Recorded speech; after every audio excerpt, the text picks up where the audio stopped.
Let's begin with the latest on our top story. The Canadian government wants to build a second bridge from Windsor to Detroit. This is the busiest crossing in Canada, and they're even willing to lend the cash-strapped state of Michigan, get this, $500 million to make this happen.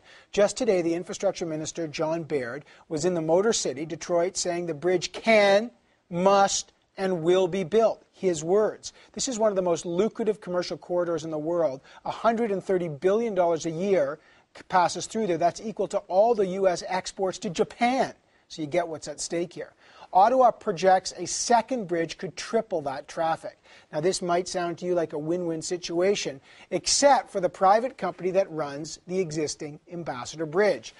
Detroit International Bridge Company has threatened legal action against Canada under NAFTA, and it's raising serious objections to the project. Joining me now from Detroit is Matthew Maroon. He's the vice chair of the company that owns the Ambassador Bridge and the son of the bridge's owner. The Maroons are worth over $1 billion, and they are not too happy. Mr. Maroon, thank you so much for being here. The Transport Minister, Mr. Maroon, the Transport Minister, John Baird, on your turf there in Detroit at the Economic Club, and you read his speech, and he says it can and must and will be built, this second bridge. What are your objections to this? Well, the Transport Minister, Mr. John Baird, was very consistent with the way he's been. He came to town today to Detroit, Michigan, to offer Lansing, Michigan legislatures $550 million in exchange for their vote, agreeing with him, if they do it, to spend more than $5.3 billion of taxpayer money. That's Ontario taxpayers, Canadian taxpayers, Michigan taxpayers, and American taxpayers to build a $5.3 billion taxpayer bridge right next to our existing Ambassador Bridge. Now, he came equipped with all the necessary facts and figures to support that. The only problem is most or none of them are true. For instance, he told everyone in order to justify that bridge that traffic was going to triple. The truth is, since 1999, traffic's gone down by half. The Ambassador Bridge used to do 12 million vehicles a year, and now we only do 7 million vehicles a year.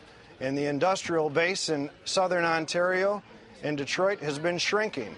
All of us would like to see it grow, but it's just not realistic. He says He says the bridge will create 30,000 jobs in the Detroit-Windsor community alone. He says this is going to be absolutely crucial for growing the business between the U.S. and Canada, and it's huge for Michigan, and that, frankly, it's a much better option than what you're proposing with the Ambassador Bridge. Well, if taking $5.3 billion of the taxpayers' money out of the Treasury in order to compete with the best, most efficient run border crossing on the U.S. border with Canada and the U.S. border with Mexico, our wait times are the lowest of all border crossings, and our capacity is only running at 38% of roadbed capacity on the Ambassador Bridge. If that's the best use for taxpayer money, well, then he should go ahead and do it, but we don't think it is. So he's saying... We think keeping private dollars in the border crossing, as they've always been, is the right thing to do, and not jumping in with both feet and all the taxpayers' money to boot. Listen to what he's saying. This is his case. Studies show that in the next 30 years, truck traffic along this corridor will triple. Vehicle traffic will double. If this bridge isn't built, Canada and the U.S. won't be able to handle the border. They'll be clogged up, and trade will slow. Jobs will be lost, and we won't be able to capitalize on new business. Your thoughts? Right. He also said, as part of his justification, that someone might blow up the Ambassador Bridge, and that's another reason to spend $5.3 billion of Canadian and taxpayer money to build this new public bridge. Basically, here's the deal. Our traffic has been in decline for over 10 years. I love the Detroit region. I love the manufacturing base. My family also owns commercial for-hire trucking companies, but freight is drying up.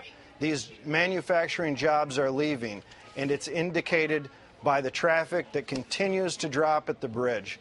I love the idea of traffic going up 3 times, over the existing. It's just not realistic. I know it's what he's saying right now to sell the use of this taxpayer money to build this bridge, but it's just not going to happen. All right, let me tell you. He says this will bolster security, build capacity, create jobs, and he says, and he's got the environmental approvals to do this.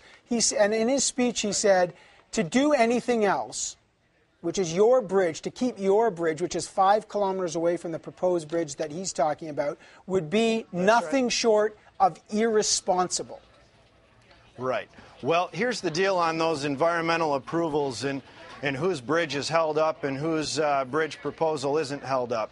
He's the man that would have to approve our bridge's environmental documents. He's the man that approves his own environmental documents for his bridge. So he'd know if he's going to continue to clog up my application in his own red tape while he's furthering his own. He'd know that. So I take him very seriously when it comes to which environmental application he's going to approve and which one that isn't his he's going to continue to keep on the back burner, so-called. Mr. Maroon, last month you launched a NAFTA challenge against the Canadian government, saying it was unfair that the Canadian government wants to loan the government of Michigan $550 million to build its side of the new bridge. Where does your challenge stand right now? Well, as you know, those NAFTA challenges take a long time, but we believe that we'll win the day when it finally comes out. I know this. I asked my lawyers if I could offer the legislature in the state of Michigan any money in exchange for their vote, and they told me that that was an illegal bribe, and I've never done so and never will do that. Are you just a second? Are you suggesting, though, that the minister is tantamount to offering a bribe for a vote with this money? If you read his letter, sir, it says, in exchange for a favorable vote from the Michigan legislature, the transport minister is prepared to offer Michigan $550 million. Now, you can read that however you'd like to read that. Those are pretty strong words. You're saying that... They're his words, sir, not mine. So where does it go from here? What's your counter-proposal to this? Our counter-proposal is let us continue to run the most efficient border crossing on the U.S.-Canadian border. We have been a strong partner in Canada. We believe that the reason why much of the trade has grown over the years between the Midwest and the province of Ontario and Canada is because of how well we run our bridge. When we first bought the bridge, when my father first bought the bridge in the late 70s, early 80s, the bridge wasn't anywhere near the best run border crossing.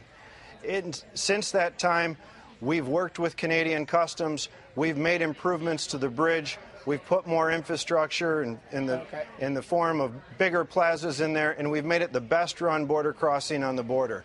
Instead of fighting us with public money, join us. Let's make the bridge work great together. All right, Matthew Maroon, I want to thank you so much for joining me today. Those are very interesting words. Thank you. Thank you.